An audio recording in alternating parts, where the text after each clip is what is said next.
I'm going to go ahead and call the meeting to order. We do have a council majority with us. I think maybe potentially councilors may have forgotten that this meeting starts at 2:15, but we do need to go forward because we have interviews scheduled, so we want to stay on track. So with that, if I can start with a roll call, please. Councillor Woodruff. Here. Mayor Pro Tem Buell. Councillor Yazzie. Here. Mayor Youssef. Here. And Councillor Bosmans.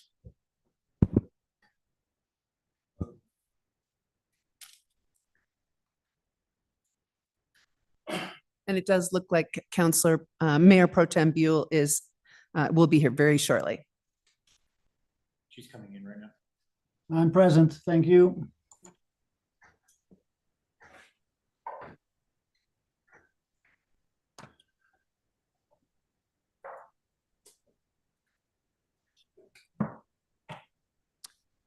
And for the record, we'll note that Mayor Pro Tem Buell is joining us. And so with that, we will go ahead and start with the Fair Share Program proposal.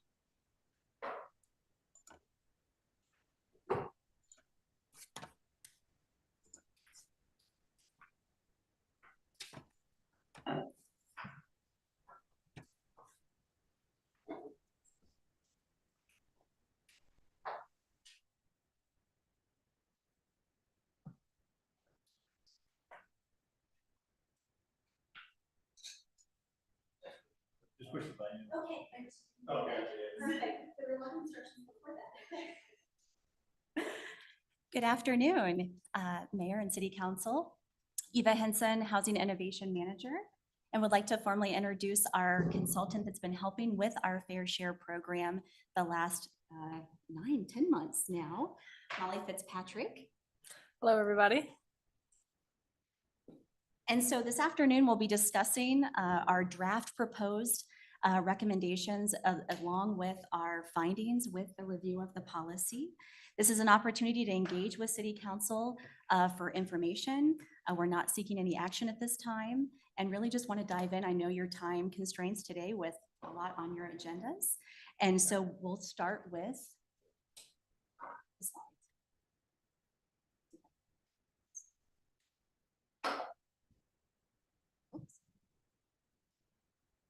So the purpose of our study session with you this afternoon is to present a draft proposal, as I mentioned, regarding the updated Fair Share program recommendations for our inclusionary zoning program. This initiative aligns with affordability and economic opportunity objectives, along with the financial excellence and high-performing government for the strategic plan. It also aligns with the housing plan to make more effective and easier to administer updates to the Fair Share program. This also ties in with our community development work plan for strategic partnerships and communication, process improvement and customer service enhancements, along with code reform as we build community together. Inclusionary zoning is one tool in our toolbox to address housing. It won't solve the problem, but it certainly will help achieve outcomes with revenue streams, along with incentivization with this proposal to help create unit construction. We also are targeting, along with new housing development, adaptive reuse. The Best Western Project for Residences of Durango is a good example of that. Preservation of existing housing. Your private activity bonds have also helped with Tierman Square off of 3rd Avenue is a good example. Policy and code reform. We've come before you with several different package updates this year for various land use development code to improve and enhance our development processes within community development. We're continuing to look for opportunities for acquisitions along with funding sources. Before you, this is just a quick slide. We do have a Department of Local Affairs grant that has helped with the costs of our consultant for this project. We've been before council a couple of different times throughout. I won't go through all of these dates throughout this year. And we were just before council for sort of a Fair Share Part 1 to reduce the barrier of no third-party subsidies allowed, and also some incentives to help for transparency and consistency as we move the program forward. Of course, today we'll be bringing some updates before you for a new updated program for Fair Share. And with that, I'll kick it off for Molly. Great, thank you, Eva, and good afternoon, everyone. Appreciate you making time on your agenda for us today. As Eva said, my name is Molly Fitzpatrick. I'm a managing director at Root Policy Research, and we are an economic and policy firm that works with communities across the country around housing-specific policies and housing needs, specifically related to affordability needs primarily. We're based in Denver. We do a ton of work in Colorado, including on a handful of other communities that are looking at revising their inclusionary ordinance as well. So really excited to talk with you about the proposal or the recommendations around fair share.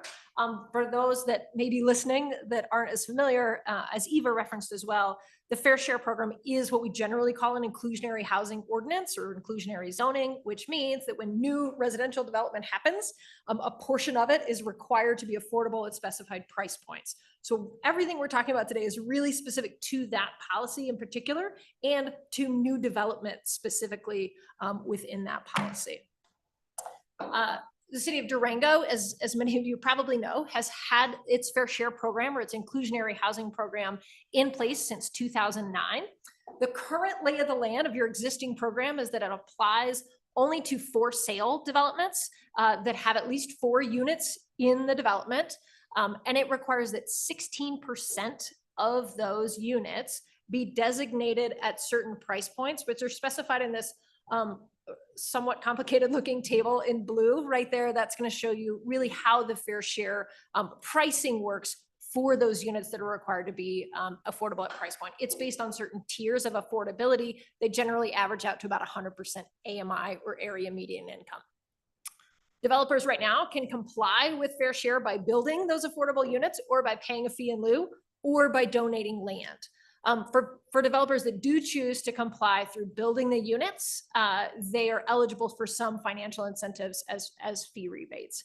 So since 2009, the vast majority of developers that have been subject to this policy have opted to pay the fee in lieu. They're not typically building the units. You have one development that has built the units. So overall, it's generated about 9 affordable homes directly, but it has also contributed to housing affordability for a lot of households through the fee in lieu, which has collected about $1.5 million, and then that's directed into down payment assistance. So that's kind of the lay of the land of the current structure. We are going to spend most of our time today just talking about the recommendations for changes. That means I'm kind of jumping over all of the underlying analysis that we conducted to actually inform those recommendations. So we're skipping straight to the recommendations to preserve your time and to be really efficient with our discussion and conversation. But I just want to give you like a quick walkthrough on this one slide of the underlying analysis. So for those that want to dig deeper, will know kind of what goes into it, in addition to kind of where you can find that in the broader report. So all of this analysis that we're kind of jumping over today is documented in the full report for those that want to dive in.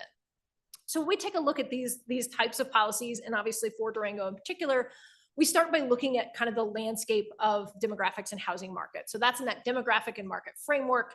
And that looks at just what's happening in the housing market right now and what does the city's affordability needs look like currently, and how does Fair Share kind of play into addressing those needs potentially. So that's kind of the demographic and market framework. We also look at peer programs. So there's 16 communities in Colorado that have an active inclusionary housing policy similar to the one you have right now. Those are all summarized in that report section as well, section 3, which looks at all of those different policies throughout a variety of different communities in Colorado.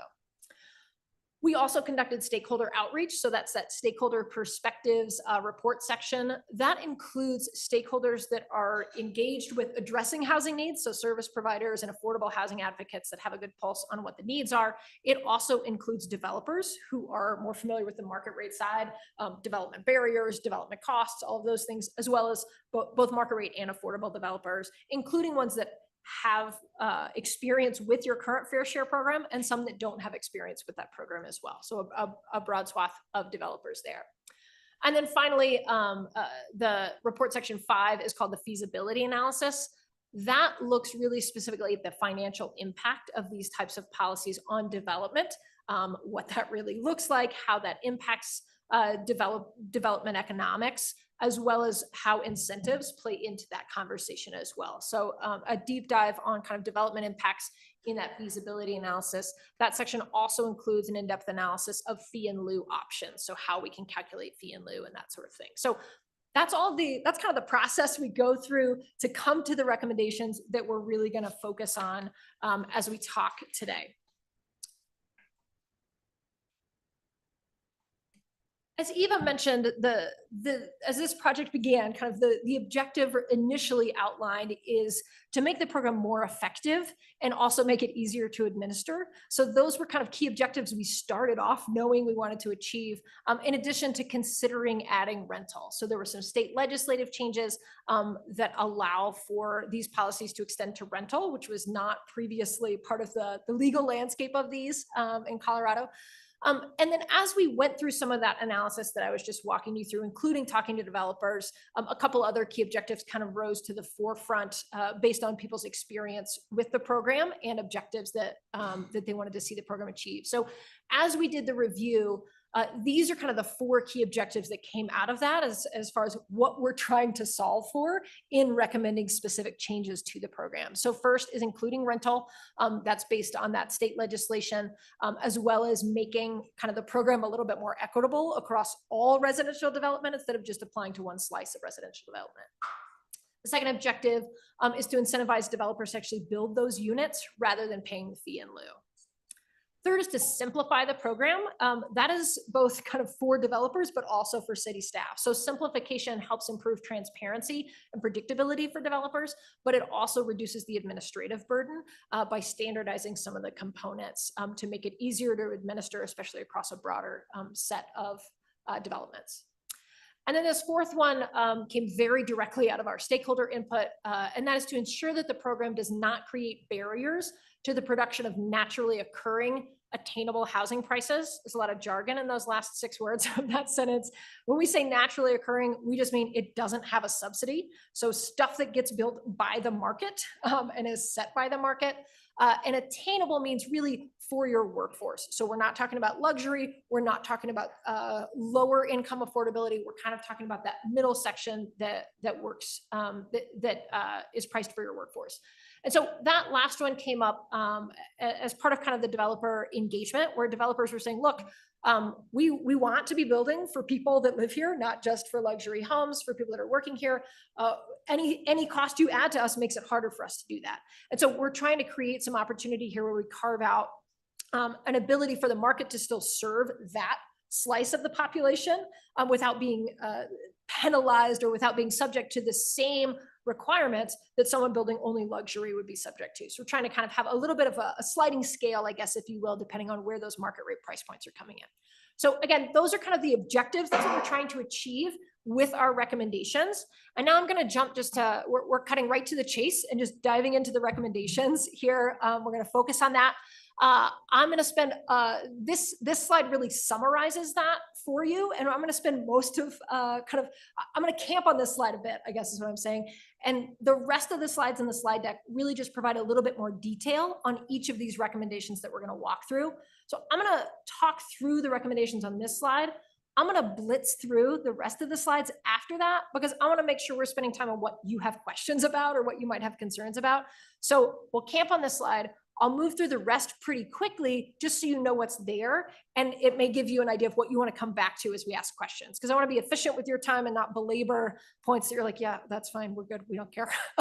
So we're going to camp on here. I'll summarize through it. We'll work quickly through the rest of the slides and then come back with questions. Hopefully that sounds okay. Great. So I know this looks a little small on the screen, so I'll try to highlight the key points here. You can see in this table, the kind of first column tells you what your existing policy is. Second column tells you what we're trying to achieve with the changes. And then the green is really what we're recommending, just to give you the lay of the land there. So first is applicability. Who's subject to this policy? As you know, right now, it's just for sale developments with more than 4 units. One of our objectives is to expand to rental. So our recommendation is you should expand this to rental. Pretty straightforward. So that this, in the recommended new policy, we'd recommend it applies to both for sale and rental developments, keeping that 4-unit threshold in terms of size. Moving to the affordability requirements. So that is what do they have to do, right, as part of the policy. Right now, it's 16% of for sale units, and they have to provide those 16% at those various tiers of affordability, as we looked at in that table in one of the early slides. Our objective was to simplify those AMI targets, and then also look at what would work for a rental program.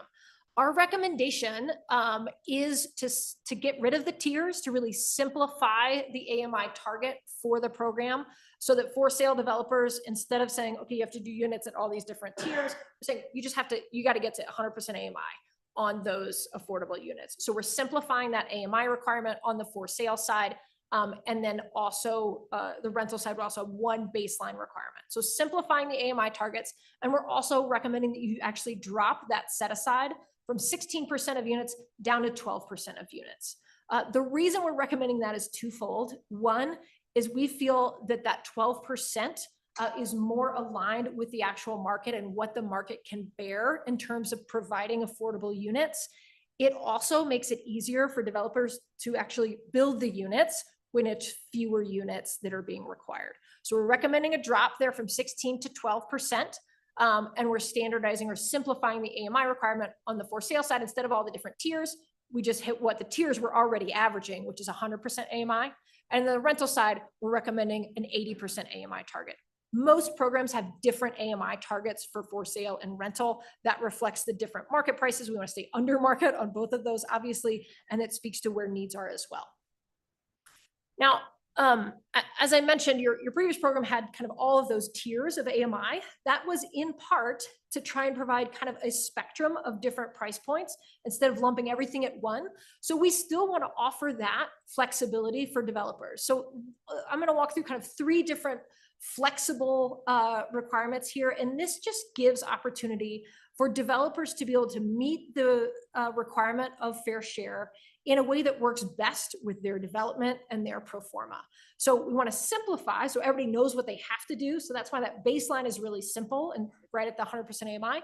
But we also want to offer some different ways that developers can get there, all of which deliver good things for the city. So that first level of flexibility is income averaging for a mix of AMI units. So if developers still want to provide something kind of like that tier structure where they're doing some units at, for example, 80% AMI and some at 120, that's perfectly fine. We can allow for that within the program as long as they're hitting the income average that matches the baseline. So if those units average out to 100% AMI, great, go for it.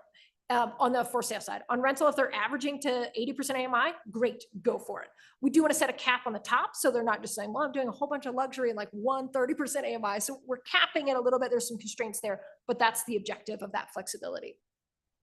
The second way we want to offer flexibility is reducing the set aside requirement when developers provide deeper level of AMI than is required. So when you think about those AMI tiers as essentially discounts from market rate rent. And so if the developer gives a bigger discount, so they may reach, let's say 50% AMI on rentals instead of the required 80%, then they don't have to do as many fair share units because they're giving you a deeper level of affordability. So in some cases, this may work well for a developer to provide fewer units and discount them more heavily. And this also helps the city get those really deeply discounted units, which are very much needed, but really hard to get to. So that's why we're proposing that, that flexibility as well for developers that want to opt into that. And the third one is exemptions for attainable ownership development. I explained kind of the concept on this earlier when we were talking about those objectives. I'll illustrate this a little bit more fully on another slide, which I think will help visualize a little bit better. But basically we're saying for developers that are building all of their units at more attainable price points, so below market, but not quite as affordable as what our fair share requires, we're going to let them off the hook on fair share. So I'll show you what that looks like when we get to that slide. So that's the requirement flexibility. We're introducing some flexibility. There wasn't much flexibility with the program before. It's pretty prescriptive. So those are kind of all new things that we're proposing. Compliance options. So that is, how do I achieve, or as a developer, how do developers actually achieve compliance with this? Right now, they can build the units. They can pay a fee in lieu of building the units, or they can donate land in lieu of building the units. We're recommending keeping all of those in place. So all of those options would still exist. You can build the units, you can pay a fee in lieu of building the units, or you could donate land. What we are recommending a change to is the fee in lieu, kind of in two ways. One, we are recommending standardizing it. It makes it easier for staff to administer and more transparent, predictable for developers, so they know exactly what it's going to be per unit as opposed to per bedroom. But we're also recommending raising that fee. That will serve two functions as well. One, if you raise the fee, it helps nudge developers to building the units rather than pay the fee because it changes their trade-off equation there. It also helps to account for the fact that we're reducing the set aside. So fee in lieu is calculated based on the number of fair share units that you would owe the city. So it's directly tied to that set aside. So when we lower the set aside but raise the fee in lieu, then it still gives the city a similar opportunity to collect revenue that can then be repurposed into affordable housing. And then the final kind of category of recommendations is on offsets and incentives. Offsets and incentives generally is just how we talk about perks for developers that actually build the units instead of paying the fee. If you pay the fee, you're not eligible for these different offsets and incentives. But if you say, look, I'm going to build the units, again, this is a way to help move us more toward unit construction, then under the current program, developers are already eligible for some financial incentives in the form of fee rebates.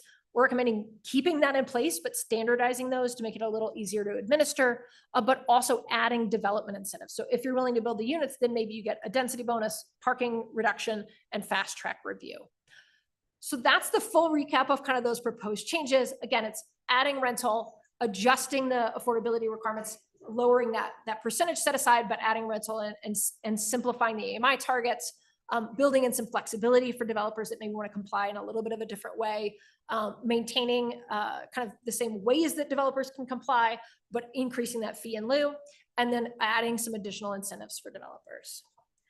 So that's the broad overview. I'm going to blitz through, as I mentioned, a couple slides that give you some more detail, and then we'll come back to whichever of these slides you all would like to discuss in kind of the next portion when we go to Q&A. So again, affordability requirements, we talked about that a good bit. It's the percent of units and then also the AMI targets.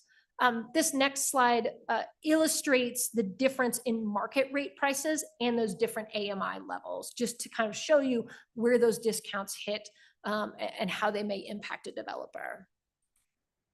When we go to flexibility, this is kind of where I wanted to further explain that attainable exemption. So I'll jump right to the graphic here. So this chart is providing an example of an 8-unit project. So let's take a developer that's going to build 8 total single-family units and how that looks from a fair share application standpoint. So the developer that builds the blue houses is an illustration of what would be kind of your typical fair share project, meaning they are subject to the program and they have to make 12% of their units affordable at 100% AMI. And that's why you see that lower cost blue house at the bottom. So they build one house at 100% AMI. And then the rest of the houses, the other 7, are all at market rate. So those are going to be priced around, I mean, our typical market rate for new construction is over 800,000. So you're getting 1 unit at 350,000. You're getting 7 units at just over 800,000. That's a typical compliance with fair share. The attainable example are the yellow houses. So this is a developer that says, I'm building all of my units below market at 150% AMI. And if they're doing that, then we're saying you are exempt from the fair share requirement of building 1 at 100% AMI. So instead of building 1 at 100% and then the rest at market rate, they're building all of them at 150% AMI. So that is kind of how we explain the attainable exemption. It gets you a little bit of price point diversity, and it makes sure that developers that are trying to build to that price point in a natural way are able to do that without any additional cost applied from the fair share program. The fee in lieu, as I suggested, we're recommending an increase in the fee in lieu. I want to step back just for a moment and explain kind of fee in lieu for those that aren't as familiar with the nuances of how these typically work. The goal of a fee in lieu is for if developers aren't going to build the units, then the city collects the revenue, and that way the city can repurpose that into affordable housing. And that's the purpose of a fee in lieu of building the units. In inclusionary programs, there are 2 main ways that the program or the cities calculate what that fee should be.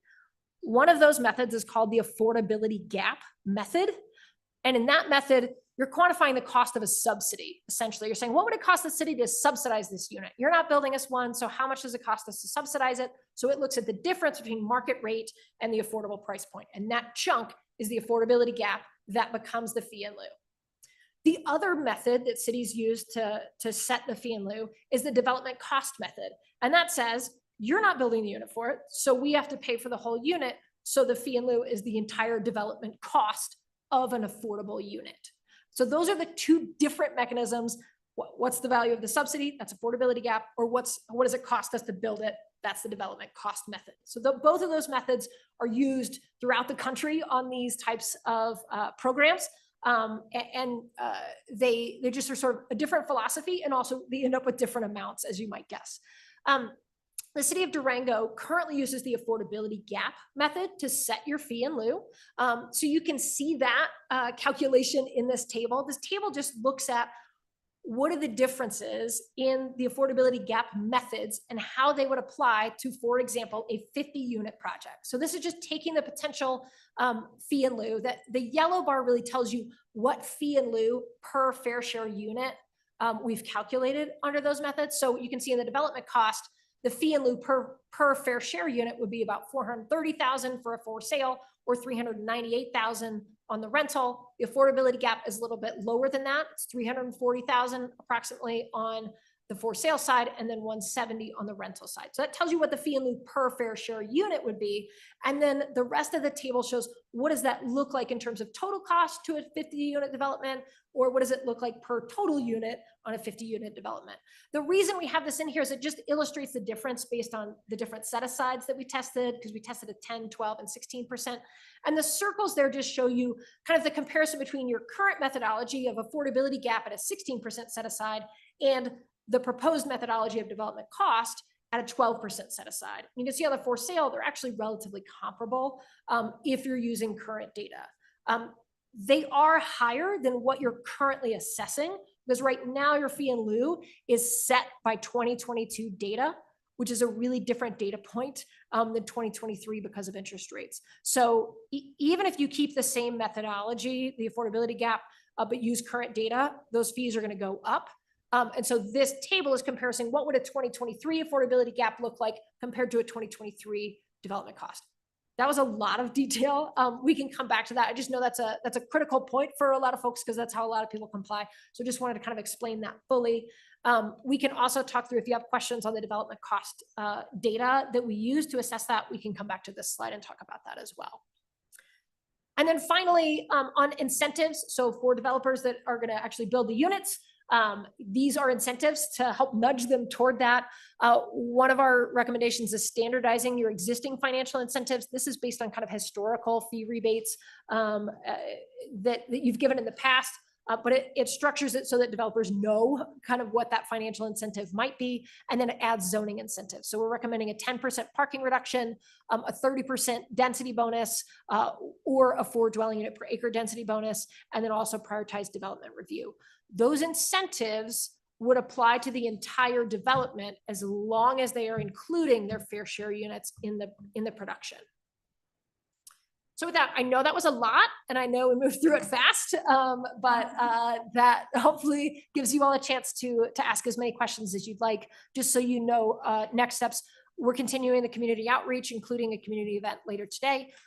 We'll refine recommendations as needed based on your feedback, continued conversations with staff, and that outreach and engagement. And then we would get to the drafting the actual ordinance portion where we update the land use code and bring that back to you. And then on the tail end, Root is also going to help the city update the actual procedures manual, which is all the administrative stuff. So with that, I will stop and see what questions we have. Thank you so much for the update. Lots of changes proposed. I appreciate it. Council questions, comments? Just one quick one. The attainable exemption, that the slide that you had up there. So you said, in theory, they're below market, but 150% AMI. What is the AMI threshold in that attainable kind of category?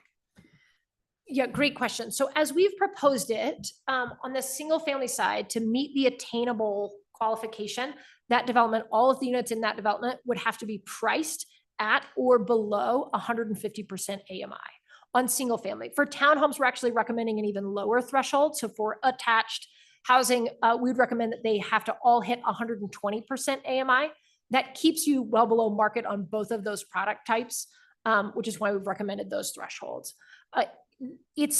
It would differ a bit from the fair share units, and that we wouldn't necessarily require every household that buys one of those to be income qualified through that, but it would have to hit those price points, and we would put some measures in place to make sure that those are not investor purchases. So we require an owner occupancy, potentially even a workforce requirement as well, are typical with those. I mean, I guess it's probably go further down the road, but is there like, will it have to be owner occupied for a certain amount of years or owner occupied for forever? Just to, if somebody wants to rent out their house to a local, person, obviously no short-term rentals, but maybe a long-term rental possibly in the future? Sure. So that would certainly be up to the city to kind of determine those timelines and metrics. There is opportunity to do that after a certain period. Typically, these types of restrictions would last 15 to 30 years, are pretty common. In some places, they last 60 years to 99 years. So most likely it would be kind of in that 30-year range. And then there can be some exemptions, or we've seen deed restrictions where they do have an exemption for a long-term rental, particularly if it's complies with workforce housing components on that side too. Thank you. Perfect. I appreciate all the research and all the different ways you took into account like what we're doing in Colorado and comparing us and getting us to the right point. Clearly, a ton, and we flew through that. So I don't know if no, you're good. I don't know if I captured everything, but the fact that we've only have 9 homes in 14 years that were built through the Fair Share, our current fee and lieu program, shows that this is well needed and something we've been talking about since I got onto council. I don't know how much further. And so I'm super excited we're including rentals.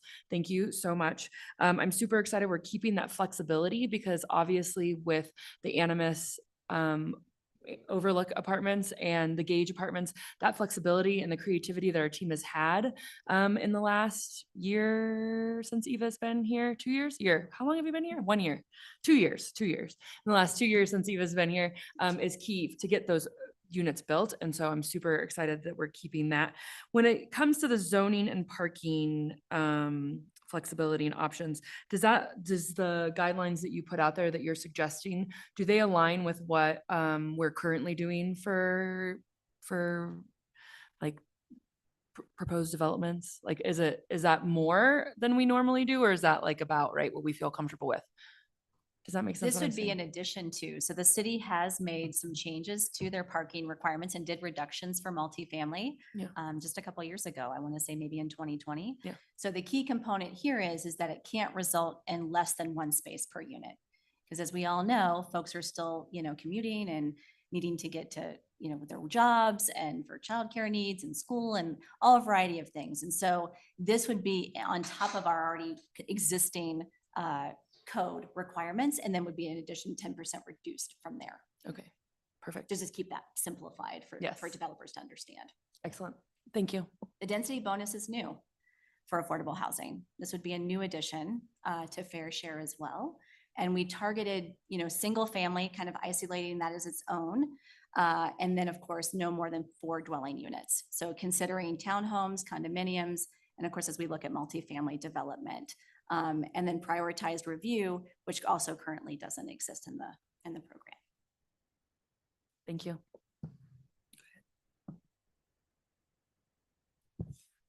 Thank you for that fast presentation. I appreciate it.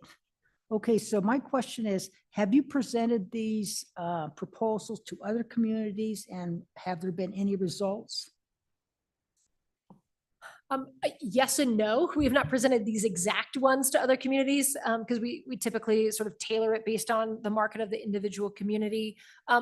Although all of the things we have recommended in concept are in place in other communities as well.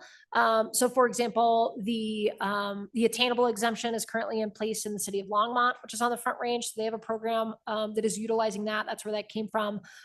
These types of incentives are really, really common as well.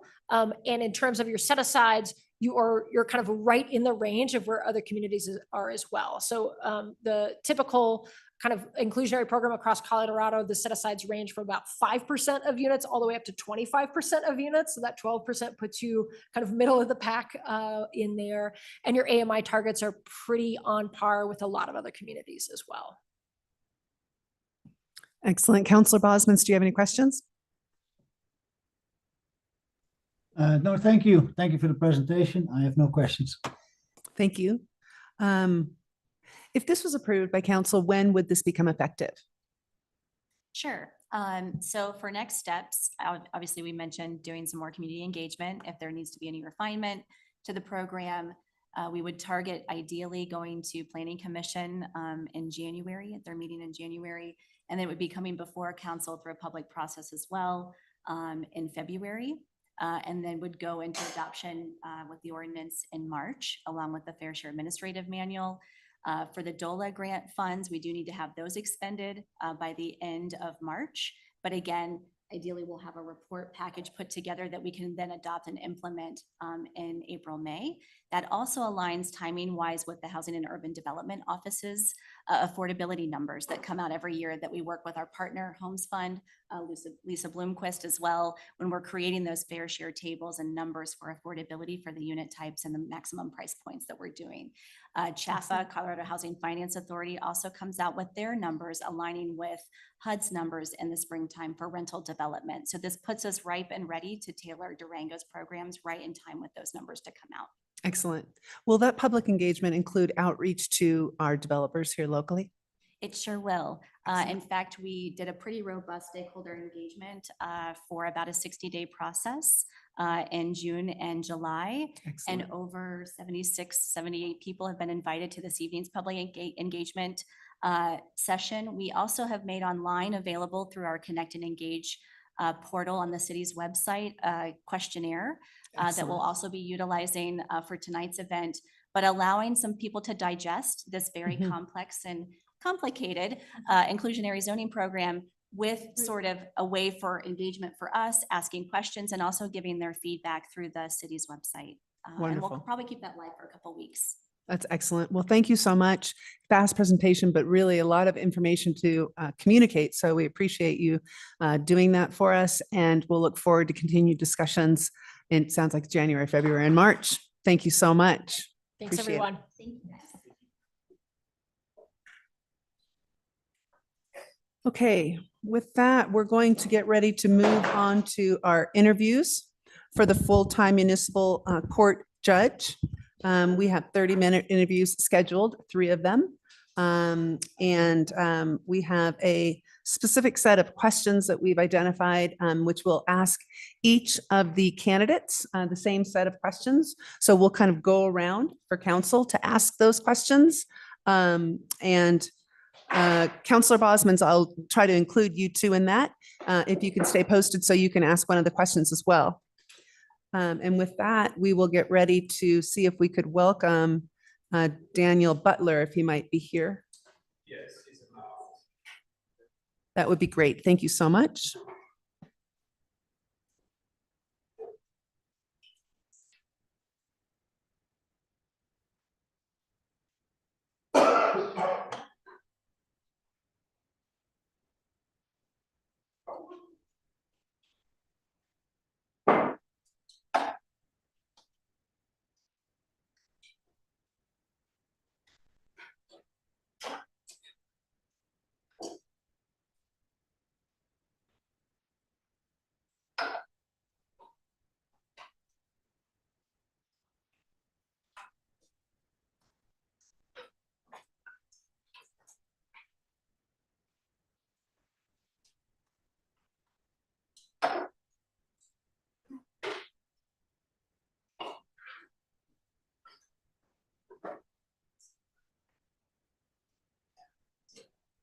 Someone's building their house, so.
Just for those that didn't get to do also.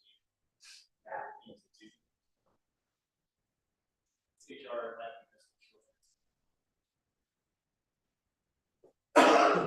HR is all.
Thank you. I'm going to, we've reconvened after a pause, and I wanted to let the community know that our first candidate has withdrawn their application. So we will be taking a brief recess until 3:15 for our second candidate.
I'm back, gentlemen and ladies.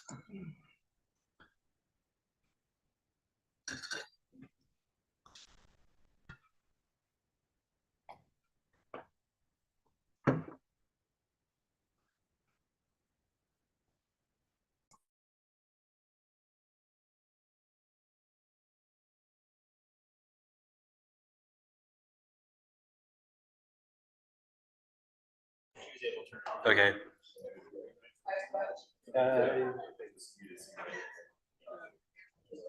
Yeah, go again. Zoom was muted. Olivier, thanks for coming back. We're going to start in just a few minutes. We're waiting to get the meeting turned back on.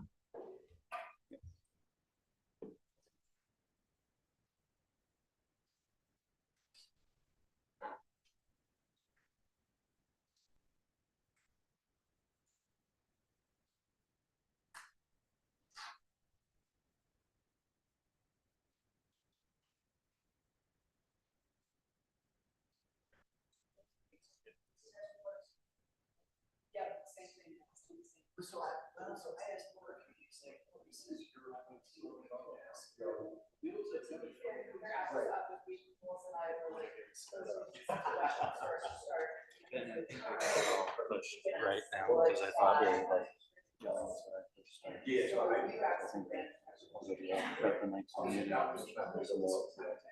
Because they're all new.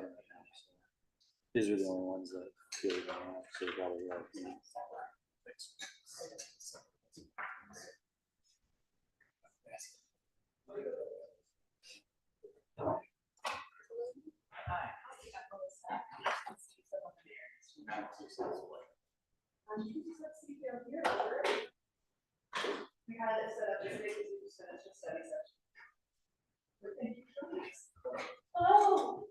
Hi, how's it going, guys? Like those awkward, like, getting together. So they're all like.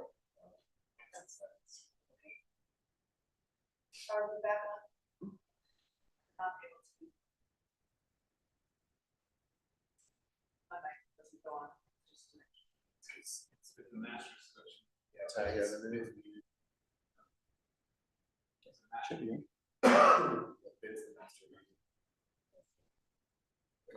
It's probably fine if they can't hear me. But They're not working. Here we go. Problem solved. All right, we're good. okay, here we go. Mine's going now too. Well, thank you. It's Mr. Margison. Margison. Thank you so much for I'll joining answer us. to both. We appreciate you being here, taking the time and showing your interest in our position for municipal judge. We have 30 minutes together. We are going to ask a series of questions that we will be asking all of the candidates, the same questions. We're going to ask about 7 questions and try to save some time at the end for questions you might have for us. Great. And I'll go ahead and give you a minute or two just to start with a brief introduction if you'd like to introduce yourself. Thank you very much. Well, hello, everyone. My name is Matt Margison. I used to be the elected district attorney in the 22nd Judicial District. I am now the county court judge in Dolores County. I am also working in a part-time capacity here for Mark as a assistant city attorney. That has gone extremely well. I've really enjoyed the opportunity to do so, and I've really enjoyed the opportunity to get to know what the needs are here in the city of Durango as far as the judicial position is concerned. It has interested me greatly, and I'm happy to be able to apply for it. So thank you for giving me the time and attention here today. Well, thank you again for joining us. And with that, we're going to go ahead and do kind of a round robin with counselors, asking you some questions, and we'll start with our Mayor Pro Tem, Jessica Buell. Excellent. So what does an active and engaged member of the municipal court bench mean to you? And there's a 2-part question, so I'll ask a second follow-up after that. Okay, well, let's start with the first part. So what that means to me is we need to know who the stakeholders are when they come into a courtroom setting. And most of the time, 90% of the time, it's somebody that has a traffic ticket. When somebody that has maybe a minor citation for something that they did after a night of drinking at one of the local bars here in Durango. It is getting feedback from those individuals. It is getting feedback from law enforcement. It's getting feedback from the city attorney's office as to how court is going. Active and engaged means taking all those stakeholders into account, consulting with them, doing so frequently, and using what they've told you about how you're doing the job and what the needs of the city are itself in order to make the position better every single day. If you don't think you can grow as a judge, you probably aren't doing the right thing, because there's always room for improvement. And then the second part to this question, are there issues facing municipal courts or those we serve that you are passionate about and would like to be involved in? Very much so. Recently, a colleague of mine, Beth over in Cortez Municipal Court, had started, Beth Padilla, she had started a specialty court dealing with issues regarding homelessness. That's something that I would be very passionate about. I would want to start here. One of the things that I've noticed, one of the things that has caught my eye while doing municipal prosecution work, is that while 90% of the people have traffic ticket, something along those lines, there's about 10% of the individuals that we deal with that take up, I would guess, probably 70% of the court's resources. They are chronically homeless, have addiction issues. And if we don't address those now, they're going to end up across the street, either in a county or district court setting. And why not have programs here? Why not have resources here? Why not have tools here available to those individuals to assist them and to assist the city in gaining control of what's become a problem?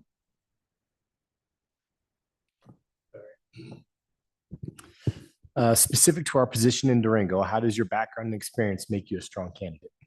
Well, I told you guys a little bit about my background in my introduction, but let me just kind of expand upon that. I've been a business owner. When I initially left law school, I started my own firm right out of law school. Big mistake, don't do that. But all things being equal, it did give me a lot of experience on the other side of the coin, doing criminal defense work, doing work within courts with clients, getting that feedback from them every day. And then I switched. I went to the other side and I started doing prosecutor work. And I started moving up the ranks relatively rapidly. And I got to a position in my career where I was the top guy, the top prosecutor within the 22nd Judicial District, and recognized that I thought my passions lay on the bench. I thought that I could do a good job for the people within the community. I worked over here in the 6th for a while as well. It really helped me familiarize myself with the unique issues that areas like Durango face. And then working here and obviously in the municipal court prepares me greatly for the challenges that I know I'm going to face on the bench. It is not an easy job. It's not supposed to be. I think you guys recognize that. I think you guys recognize that when you made it a full-time position. And all that previous experience and all the direct knowledge of what's going on within the community and all that kind of indirect knowledge of working within the Four Corners region for a decade, I think greatly prepares me to take a spot on the bench and doing a good and effective job for the people here.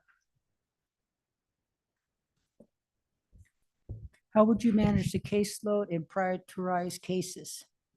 So in looking at the position itself, there's actually rules within the code as it stands right now that kind of tell you how you have to handle and prioritize these cases.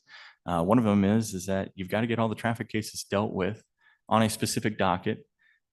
It's within the rules itself, and it's something that I pay attention to. It's something that I look at. But the other thing that we really need to look at is, again, I would very much be interested in starting a specialty court to deal with the sort of chronic issues that a number of these individuals come in with. That would be on its own specific separate time and date. One, those individuals require extra and additional attention. Two, it can be somewhat distracting from the folks that are just here because they don't have a proof of insurance ticket or they had a careless driving incident. And so we would want to separate these dockets. We would want to prioritize these individual types of dockets in their own way and in their own time so that the people that come before the court can get the unique attention that they deserve. Right now, we have a docket that's mixed. We'd have a docket where I could just as easily see a traffic ticket as a trespassing charge. And because of that, it's hard to give the appropriate focus to each individual case that it deserves. And so I'd really want to divide these up by type. I'd really want to set specific days to do those, and I'd really want to give people the attention that they deserve. Thank you. Counselor Bosman's. Hi there. Thank you for being here, Mr. Margerson. What are your thoughts on the use of monetary conditions of bond? Okay, well, I'm glad you asked because the ACLU very recently stepped in and made additional legislation as it relates to who can and who cannot have monetary conditions of bonds. In most cases in municipal court, it's not possible initially to impose monetary conditions of bond based on the new legislation that was passed. Gosh, Mark, what do you think? Was it 2 months ago? And as such, in most cases, I will not be able to use monetary conditions of bond to initially get somebody into court. After they failed to appear, generally a number of times, then I could use a monetary condition of bond. But what would have to happen is that that monetary condition of bond would have to be reviewed by a judge within 48 hours. That would be hopefully me. And at that point, we would have to assess generally a personal recognizance bond or PR bond, which means that that person would, the monetary condition would be lifted and they would be released. But what it does do, the important part of this and how this helps is that it actually gets the person into the court. So because there's a review set before a judge, it's set within a 48-hour period, they're going to have to be brought before me. And that moves the court process along itself. So much of the problems that the court has with backlog in cases right now is due to the fact that there's not really an effective method presently in place to get individuals before the court because they have to be here to get the ball rolling. That's how due process works. So I'm hoping that answered your question, sir. Thank you. And if you could tell us what your thoughts are on the use of bench warrants for defendants failing to appear for petty crimes. Generally speaking, it's not appropriate to issue a warrant right off the bat. There's other tools that the court has available to it, including show cause orders, which is an order that says, hey, you didn't show up for court today. Can you appear at the next available date? Here's when, and explain to the court why in the world you didn't come. For a majority of individuals, that's going to be effective. They're going to get that notice. They're going to say, oh, shoot, I missed the court date. I will be in. Their explanation is generally, I'm so sorry, which is fine. And then we can get that process moving. But again, that sort of 10% of individuals that I was talking about earlier who take up maybe 70, 75% of the court's resources, they have effectively learned that if they are studious in avoiding coming to court, nothing will happen. Their cases won't move forward. They can't. That's how due process works. You got to be here to make things happen in a courtroom setting. And because of that, what we end up with is we end up with individuals who have 20, 30, sometimes more cases. For individuals that fall into that category, bench warrants are appropriate. They're necessary because that is the tool available to the court to get that individual before the court. How familiar are you with the City of Durango's laws, regulations, and procedures? And how do you plan to stay up to date and informed on this issue specific to our community? Well, I think part of it is being within the community, working within the community, doing the job that I'm presently doing. That is how you stay informed and up to date on about what's going on. But beyond that, in order to do this job and do it effectively, you have to know the code. I was talking with the councilwoman here as it related to a particular part of the code that said separate traffic offenses from others and give them their own specific date. The reason I know that is because I went through the code.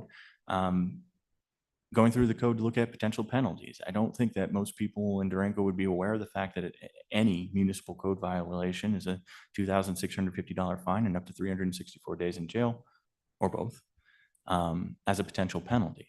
And so when somebody comes in and they have a traffic offense and they have the judge up there and the judge says, just so you know, the potential penalties are X, you see those eyes get really big. And so it's important for a judicial officer not just to know what the code says, but it's also important for a judicial officer to know what's the likely outcome. You know, you don't want to have somebody in here that has a set of parking tickets and they got a boot put on their car and you're telling them, well, you could potentially go to jail for up to 364 days. You also want to be able to say, it's very rare that something like that would happen. Here's a likely outcome.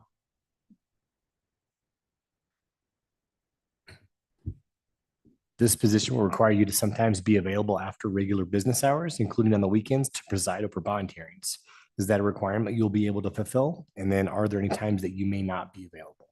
So in the 22nd Judicial District, when the initial 48-hour bond hearing laws came into effect, it was a sit-down meeting with all hands in my office. I told them, hey, look, we're going to have to work weekends now. It's just going to happen. Here's how we're planning on implementing it. I plan to compensate everybody fairly for the additional time, and I plan to take my shift too. And that went into place, gosh, about 2 years ago, gosh, maybe even more at this point.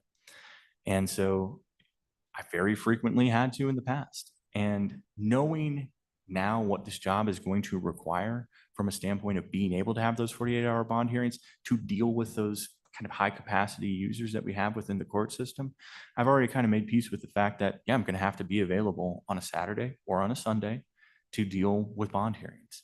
And what does that look like and how do we effectively manage that?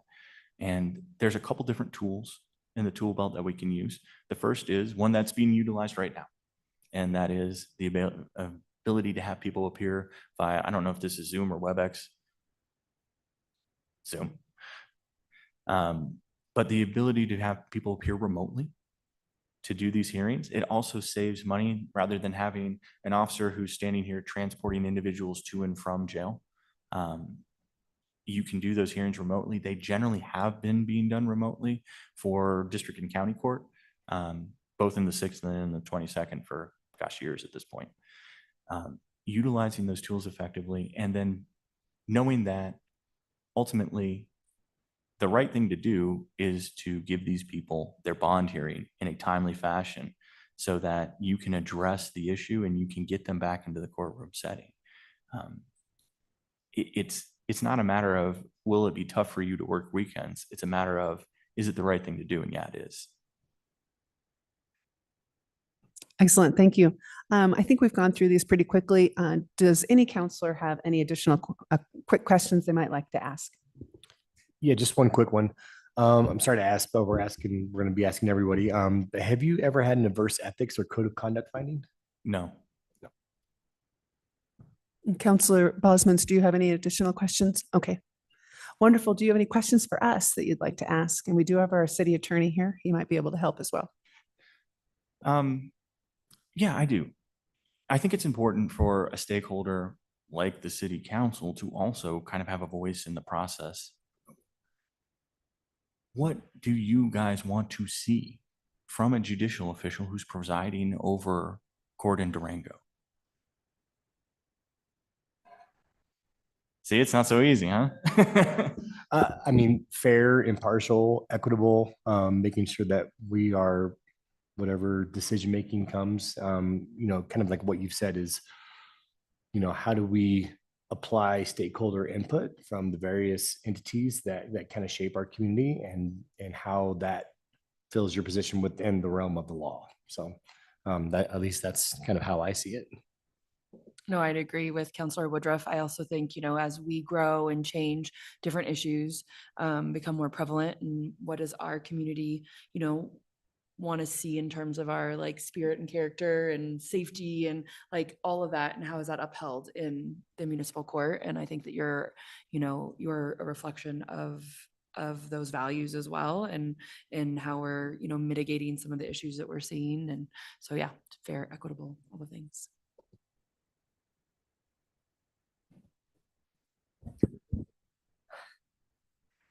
What I would like to see is a working relationship between, the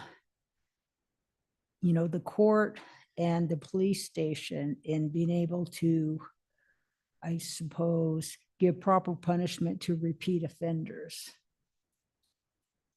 Would that be possible? Yeah, I think, well, one, I know for a fact that Chief Brammer has been active and engaged in coming to and being present in court, and has actively sought additional solutions there's some things that we've had to work around to make those solutions work because we don't have 48-hour bond hearings within the municipal court right now. And I know he is not just interested in how court goes.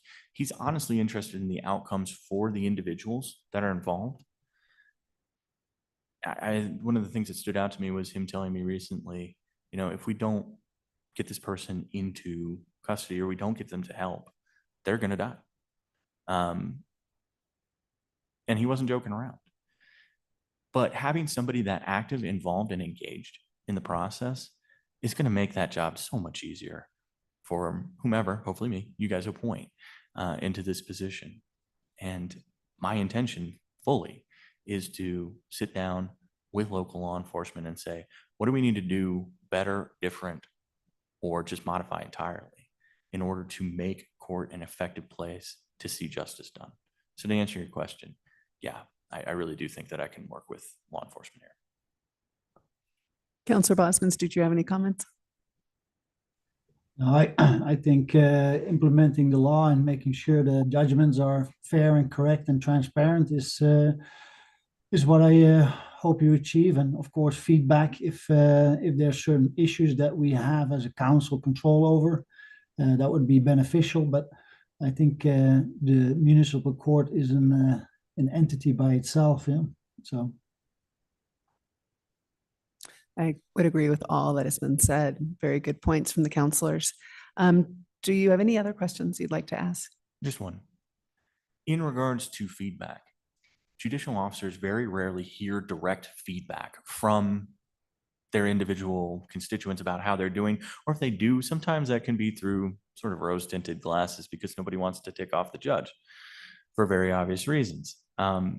Would you guys be open to relatively regular, it doesn't have to be once a month, but maybe once a quarter, meetings with the municipal judge so that I can get feedback about how this is going? I will take that one. Absolutely. We have started to engage in quarterly reviews with all three of our appointees. And even if it's just as you say, to connect, to spend some time together, it's an opportunity for the municipal judge to advise counsel on the issues that they might be experiencing in the courts. And it's a great opportunity for us to be aware of what's happening in our community. So we do engage in that quarterly, and that also includes an annual review at the end of the year. But we don't want to just wait and for that one annual review. We try to stay in touch quarterly so that we can stay apprised of the issues, but also build a relationship with the municipal judge and stay in close contact. So we find it very beneficial to do exactly what you're requesting. Thank you so much. And I do have one more question, if that's okay. Sorry. What is your position on public defenders? So I happen to know the public defender that's been hired to assist with this, Jonathan Jourdain. I've worked with him for better part of 6 years, maybe longer. I like him a lot. He's a good person. He's very fair. And my position as it relates to public defenders is that they have a very important job to do within the legal system. I think a lot of people think, oh, if you're a prosecutor, you're going to dislike the public defenders. If you're a public defender, you're going to dislike the prosecutors. I think really what you're going to find is that the best have a healthy respect for one another and the jobs that they do, because this is an adversarial system and it does not work without good, competent people on both sides presenting the case. And so as it relates to that, what are my thoughts on the public defenders generally? One, they appear before my court all the time. And they do an excellent job in representing indigent folks who otherwise would not have the ability to have such an effective and zealous advocate on their side. It's a great system. They're good people, and they're by and large trying to do the right thing. And just as a reminder to the council, we have engaged in a contract with the Alternate Defense Council with the state, so we will have public defenders available starting January 1st or very soon thereafter. Wonderful. Well, we sure thank you for your time. Thank you for your interest in this position. As you know, as you likely know, we will have an executive session upon conclusion of our meeting today, selecting and making an offer for a full-time municipal judge and determine positions relative to matters that may be subject to negotiations. And that will be this evening following our interviews today. So we really appreciate your time again and interest. And thank you so much for joining us. Thank you, everyone. I really appreciate the opportunity. Great. Thank you. Thanks so much.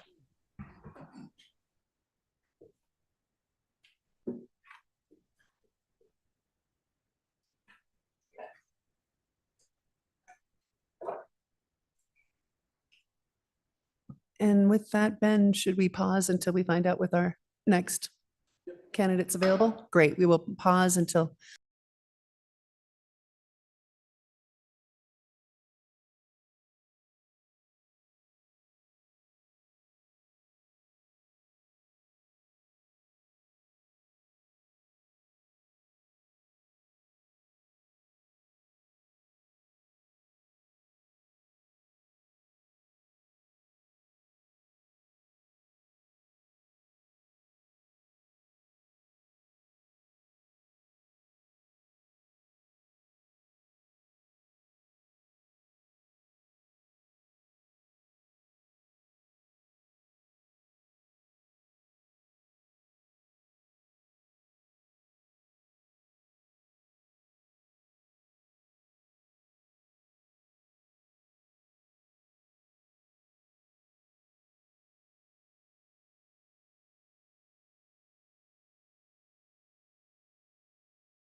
What'd you say? I know. I think Kyle said Jimmy Johnson. Jimmy Johnson. Yeah.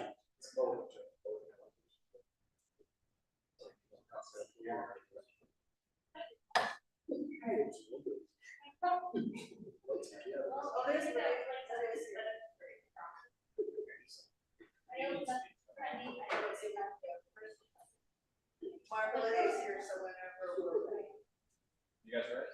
We're ready. I gotta get it traced. Okay, you can get it traced. Watch out. Just wait till he's there. Yeah.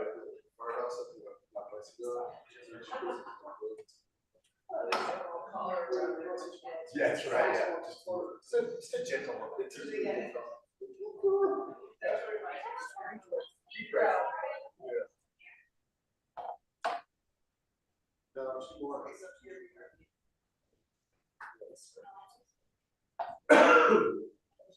Is it Todd Christopher?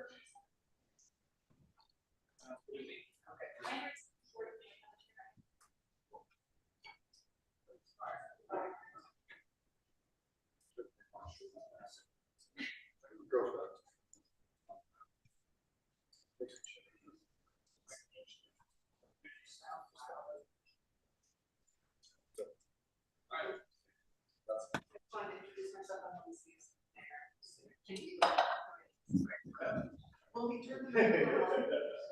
I just want to talk over it. Okay.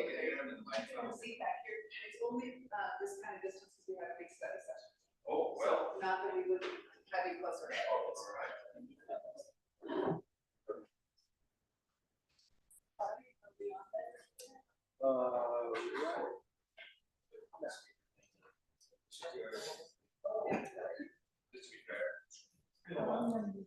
Thank you for joining us.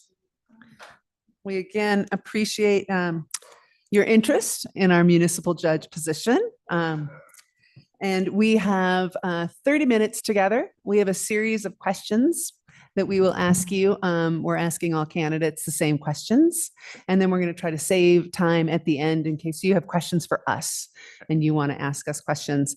I am the mayor, Melissa Youssef, and we didn't do this last time, but I feel bad. Quick introductions of council, starting with our mayor pro tem. Hi, Jessica Buell, Mayor Pro Tem. Dave Woodruff, City Councilor. Gilda Yazzie, City Councilor. Olivier Bosman, City Councilor. And with that introduction, we'll go ahead and let you take a couple minutes and introduce yourself, please. Well, my name is Todd Risberg.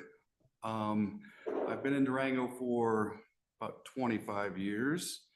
I came here in 1998 for a job with Sarah Law, who was the DA at the time. Worked there for a while, had an office above Carver's for a few years in private practice. Then I was appointed to be the San Juan County Judge up in Silverton. Did that for 5 years and moved back down here, did private practice, worked in Unicourt for a while. And then I was elected to be the DA, and I was elected twice, served 2 terms, and finished up in 2017. And since then, I've been retired and raising my daughter, and now she's in junior high and realizes that I'm not that bright and I should go do something.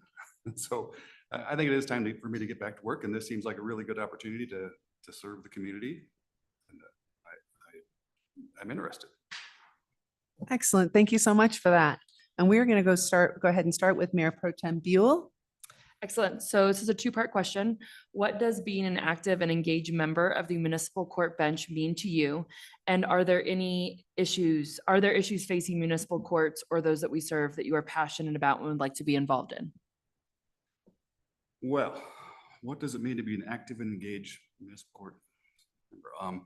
The municipal court, to me, it's people say it's a sort of a quality of life court. It deals with a lot of on the ground, day-to-day quality of life issues for people in our community. I think that's important. They may not be the biggest cases that happen here, but they are important to the people who they affect, whether you're a victim, whether you're a defendant, or just a community member that deals with the things that happen around here. I think the community court is a valuable part of dealing with those issues and helping the community members, whether you're a defendant or a victim, to get back on track, to do something for them. A lot of times the court is seen as something that does something to people.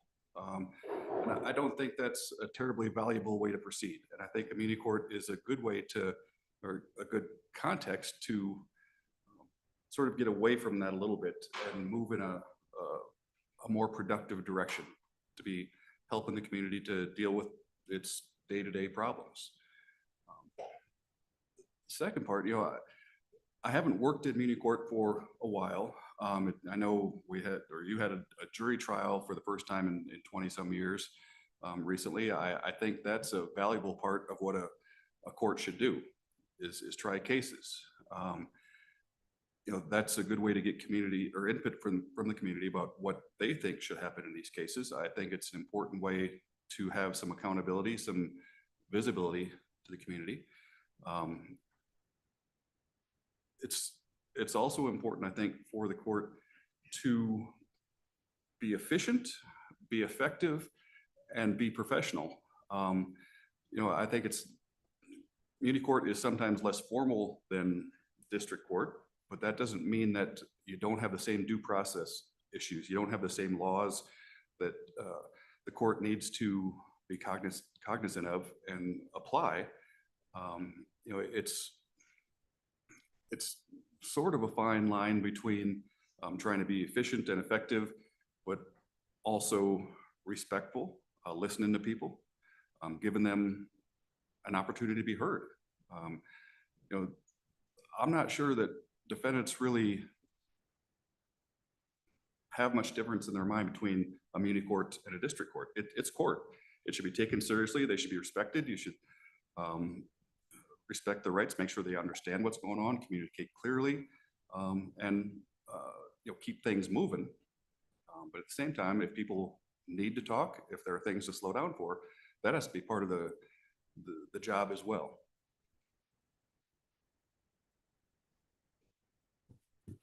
Specific to our position in Durango, how does your background and experience make you a strong candidate? Well, I've been intimately involved in the criminal justice system here for 25 years. My first couple of years were spent in county court, which deals with an awful lot of the same issues as you do in community court. I got to know a lot of the police department. Brammer is still here from those days. A lot of folks are still around. I understand the options available, treatment options, opportunities that we can use to help people who are in trouble, who are not functioning too well, give them different places they can go, different things we can offer to sort of change the trajectory of where people are going.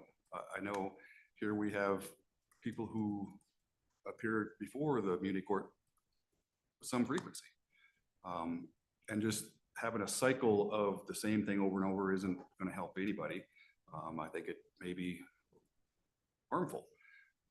So I think the possibility of using more options, more things, to be a little creative and try to redirect people who come here more than they should, to try to change that behavior. I think it's a great opportunity.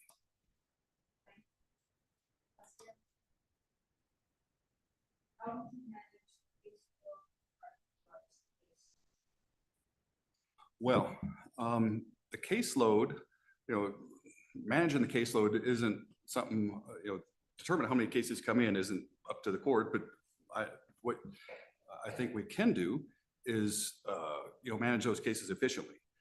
Be prepared, know what the process is, have a streamlined process so everybody is on the same page, knowing how we're going to deal with these cases coming in. From the police department, they know when to set cases. They know what to expect when they set a case into court. to the city attorney to know that they're expected to be ready to deal with these cases. One of the biggest issues, I think, in many courts is too many continuances. You know, people have to come back to court over and over, and that's something that I've worked for a long time to try to minimize, to be ready, to make sure the prosecution is ready, to have a defense attorney there if we need one, have an interpreter, whatever we need to be ready for every case. So we don't have to just say, you know, we're not ready to deal with that today. Let's just set up another hearing and come back next week or 2 weeks. That creates all kinds of failure to appear issues. It creates huge inefficiencies. So I think, you know, dealing with the caseload a lot of it is just being ready. Also, I think from start to finish, you know, you have a good case management system. Your software has to be efficient, effective, and used. If that's the case, it makes things so much simpler. You know, a system of sticky notes on files isn't the way to get things done efficiently. I think over the last 25 years, I've become fairly good at recognizing what is a serious case where we need to spend a little more time and what's something that everybody, including the defendant, wants to move through this and get out of here. So, you know, in terms of prioritizing cases, any case with a victim is always going to be a priority. Any case with a defendant that has special needs is going to be a priority, whether that's mental health issues, whether that's a need for services. If there's something we can do to help that person, we need to slow down and figure out what that is. So prioritizing those sorts of cases, I think, is important. You know, traffic infractions, those sorts of things. I think it makes sense from my perspective for a court to set those things at a different time. Things that we kind of expect to move through quickly. Let's do this in this time frame. The ones that are going to take a little longer, let's be ready for that and make sure that we're all ready to deal with each case when it's called. Thank you. Counselor Bosmans. Yes, thank you for the being here and for the answers so far. What are your thoughts on the use of monetary conditions of bond? Well, I think, you know, a lot of that discretion has been dealt with by the state legislature in the last few years, and they've applied that to many courts now. I don't think that the use of monetary bonds is terribly fair. I think, you know, from my perspective, I sort of like the approach of the federal justice system, where it's not a monetary bond system. It's a decision by the court based on all the information they can gain about, are you going to be a danger to the community? Are you going to appear in court? If you're going to be dangerous, maybe you need to stay in custody. If you're not going to appear in court, we need to figure out some way to make sure you're going to be in court. But to keep people in jail because they don't have enough money to bond out, and especially in mini court where the fines are not huge, and you know, the potential jail sentence is less than most courts, to keep people in jail unnecessarily makes no sense to me. It costs the city money, and you know, you look at the impact to defendants. If somebody has a job, if they have a family, if they have a home, you're running a real risk that they're going to lose those things if you keep them in jail, and that sets the community back, not just that defendant. It creates all kinds of problems that ripple throughout the whole town. So I'm not a big supporter of keeping people in jail on monetary bonds. You know, if there's a reason they need to stay in jail because they won't show up or they're a danger, that's something we need to talk about, but you also have to have enough information to make those decisions. And I don't know that as it's currently constituted that the system is set up to do that analysis. You know, in some courts, they have somebody at the jail who goes through questionnaires and does a bunch of, you know, uses a bunch of instruments that have been developed and screened and verified that they do have some prediction of risk for those things. So that may be something to consider, but I'm not a huge fan of cash bonds to keep people in jail before they're adjudicated. Thank you. What are your thoughts on the use of bench warrants for defendants failing to appear for petty crimes? You know, it's one of those fine lines that the court has to walk. I think, you know, the basis of a court system is you know, it's there to impose some accountability for bad behavior. If people just ignore the court, if they won't come to court, you know, the court effectively doesn't function. So I also understand that some people can't make it. Some people don't have the capacity to get to court on a certain day. But if people are just habitually not coming to court, then you have to deal with that in some way. Whether that's a bench warrant, if it does come to a bench warrant, then we deal with the statutes that have recently been imposed on municipal courts where they have to be advised within 48 hours and a bond has to be set. So, that may be a way to deal with the failures to appear and those things that arise. But I think there are other ways to move that forward as well. People need to come to court and deal with their cases. So I think there are a bunch of strategies that can be tried.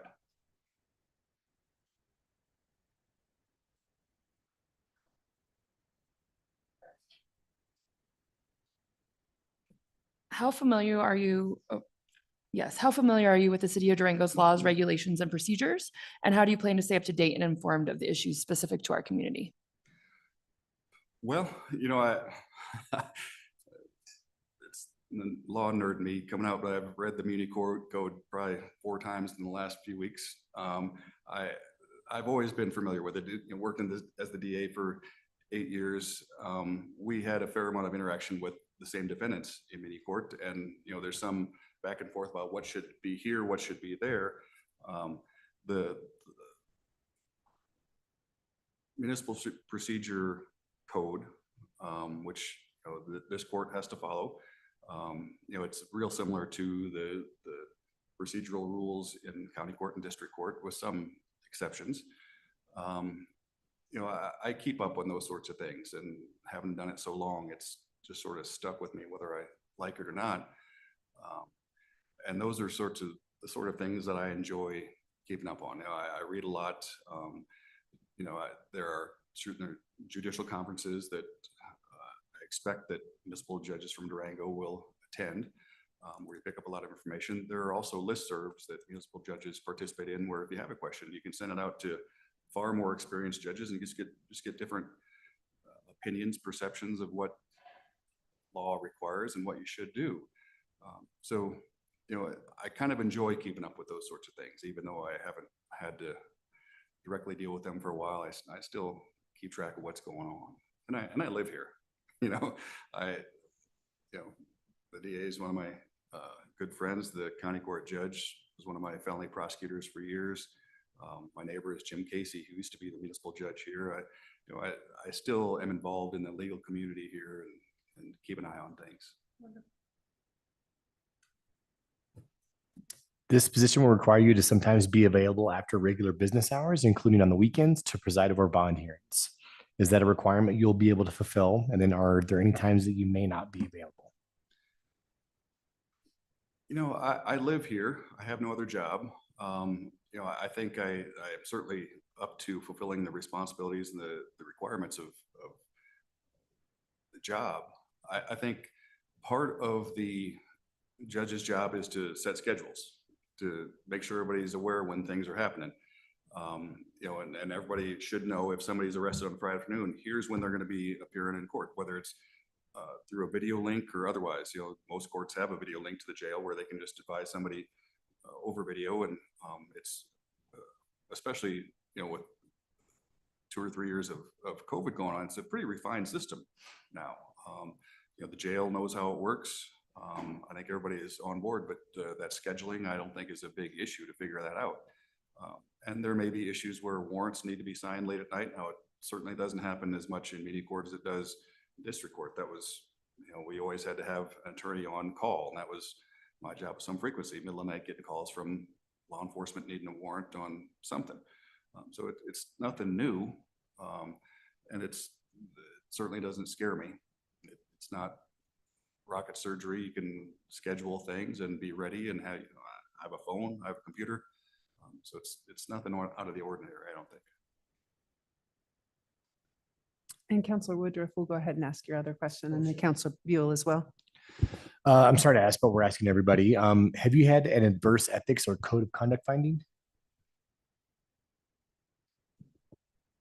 I guess maybe you could call it adverse. Back years ago when I was working as a DA, there were some defense attorneys and it's, you know, it's an adversarial system, who had made a bunch of accusations. We looked at those and said, no, there's one thing here where I had talked to a defendant who I'd been told was no longer represented by counsel, by one of my attorneys, and she was a witness in a murder case. We chatted with her for a while, disclosed all of that, and as it turned out, the attorney said, no, I'm still represented, although she had told one of my attorneys, I'm done, and that happens in criminal cases. You don't have to withdraw, you're just, the case is over after you're sentenced. She had been sentenced. And so we talked to her about the case that she was due to testify in, and I told the ethics commission that's what happened, and they made a finding that that was a technical violation, but no ill intent, no intent to deceive, no anything, and got I had to take a class on trust fund accounts, which had no relationship to anything a DA does ever, but okay. But I think you classify that as an adverse finding, but nothing other than that. Thank you. What is your position on public defenders? I think they're critical. I think they are a necessary, important part of the justice system. They play an important role in sticking up for people's constitutional rights, for being aware of what's going on and calling people out when they need to be called out. They also help the court. They help the whole system in terms of efficiency. You know, they help organize things. They bring up issues that need to be brought up and help streamline the process. But I think, you know, it's an adversarial system. If you don't have an effective advocate on one side, defendants can get steamrolled. So I think they're terribly important to the system. Thank you so much. Do you have any questions you'd like to ask of council? I'm curious, and as a council, I don't know if you've talked about it, but I mean, where do you folks see the direction of county court? You know, I understand counselors have limited terms as well. What do you want the community court to look like 10 years from now? Yeah, I think we want it to be equitable. I think we want it to be fair, impartial, and I think what we want over the next, now and through the next 10 years for whomever the municipal judge appointment goes to, is that we're being equitable to everybody in our community and making sure that we're staying within the parameters of law, and also making sure that we are working with the stakeholders within the system to make sure that we're giving everybody not only the due process, but the best objective viewpoint that we can to make sure that we're doing best by the community. And I think in addition to that, of course, but also efficient, making sure we're staying up to date on everything that we can possibly have here, making sure that, we're following all laws and, best practices. I think that as our community changes and grows, we see different issues and problems coming up, and are we dealing with them in a way that progresses our community and makes it safe and makes our, constituents safe and our residents safe and feel, heard and reflect in the municipal court what we want our community to look like and be. Likewise, I agree with all these opinions. I think just being equitable to everyone is high on my list. That's about it. Councillor Bosman's? Yeah, I agree with the responses given so far. Excellent. And I think that the issue that you brought up at the beginning, speaking of quality of life issues for our community, and helping us address those and collaborating with our city attorney and our staff is also important. So I think those are some of the issues. Do you have any other questions you'd like to ask? If we have time. Yes, we do. Probably about 5 more minutes. I look at other municipal courts and things they do, and haven't dealt with the court across the street there for years. The options in sentencing, I think, are terribly important. What we can do to help people move out of the rut that they're in or make some steps to help them get better.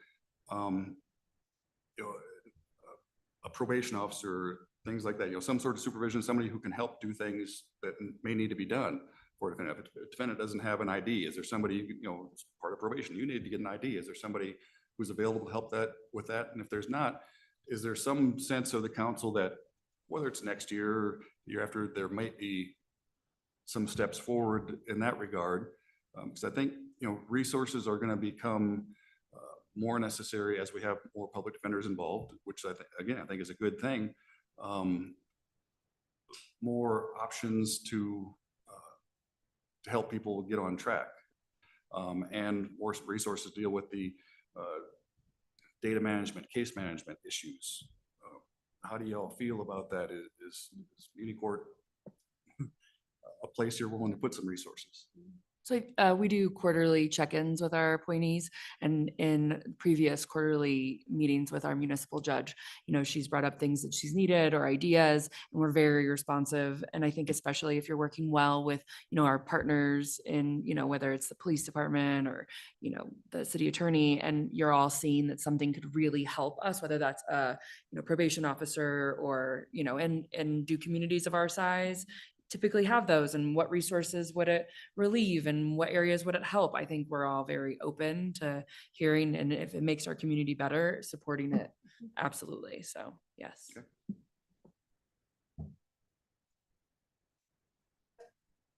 I think that's well said. We have recognized the need and the importance of collaborating and having enough resources to support the needs of our municipal judge, from being efficient to be able to prioritize cases, to get through the backlogs, all of those things. So we are aware of the needs to support that, and we'll be very open to consider needed resources as they come forward. Any other questions? No, thank you. Well, we want to thank you very much for your interest and for taking the time to be with us here today. You probably know from our agenda, we will have an executive session tonight to consider the candidates and enter into negotiations, direct our city attorney for negotiating. And we'll look forward to that following this meeting. So thank you so much. Well, thank you for having me. Thank you. Now I'll walk Kim out, but stay on the record just for a minute because I want to make sure we get some. Thank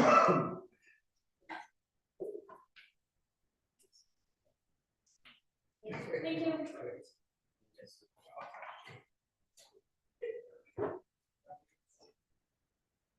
So it's 5 minutes after 4. We're not scheduled to start an executive session until 4:45. I understand that we are going to take a dinner break. And I know you guys know this, but you're not to discuss anything about the candidates until we get to the executive session. So nothing when you're eating dinner about what we just, about the interviews. I'm sorry. Is it okay to change it? I think it is publicized as 4:45. We kept it to 4:45. So I would, if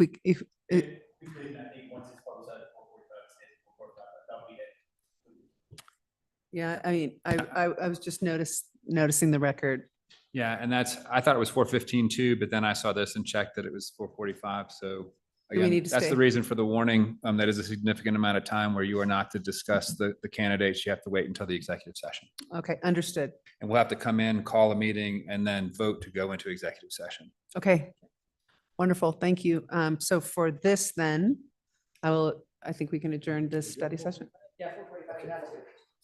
Wonderful. Thank you. Yeah. Are we all in favor to adjourn? Yes. Okay, meeting adjourned. Thank you.